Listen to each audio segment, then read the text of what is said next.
అందుకనే నేను ఒకటే అంటున్నా, ఐఏఎస్ ఆఫీసర్లు కానీ ఐపీఎస్ ఆఫీసర్లు కానీ పనిలో పెట్టుకోవాల్సి అక్కడ ఉన్నది, దృష్టి పెట్టాల్సి అక్కడ ఉంది. కానీ మొత్తం నేనే ఇలా ముఖ్యమంత్రి గారి కార్యాలయం, ముఖ్యమంత్రి గారి సలహాదారులు, ముఖ్యమంత్రి గారి బంధుమిత్రులు, ముఖ్యమంత్రి గారి మిత్ర పక్షాలు ఆయన అక్కడ కూర్చొని పైరలు చేస్తా అంటే ఎక్కడ నడుతాయని చెప్పండి.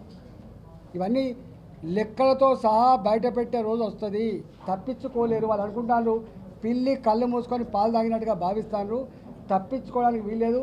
ఆయన అప్పుడు అన్నట్టు చూసినా రెడ్ బుక్ రాస్తున్నా అని చెప్పి మేము కూడా ఒక బుక్ రాస్తున్నాం. ఇక్కడ మేము కూడా ఒక బుక్ రాస్తాం.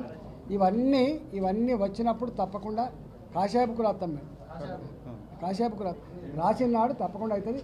మళ్ళీ చెప్తున్నా, ఐఏఎస్ ఆఫీసర్ కానీ ఐపీఎస్ ఆఫీసర్ కానీ చట్ట ప్రకారంగా నడుచుకోండి తప్ప ఇవాళ వాళ్ళ బాసుల ఆదేశాలకు లోబడి పనిచేస్తే గతంలో శ్రీలక్ష్మి ఎట్లా జైలు పాలైంది, ఇవాళ అనేక మంది ఐపీఎస్ ఆఫీసర్ ఎట్లా జైలు పాలవుతున్నారు, రేపు అనేక మంది విదేశాలు ఎట్లా దాక్కుంటున్నారు, మీకు కూడా గతి పట్టకుండా చూసుకోమని చెప్పి నేను విజ్ఞప్తి చేస్తున్నాను.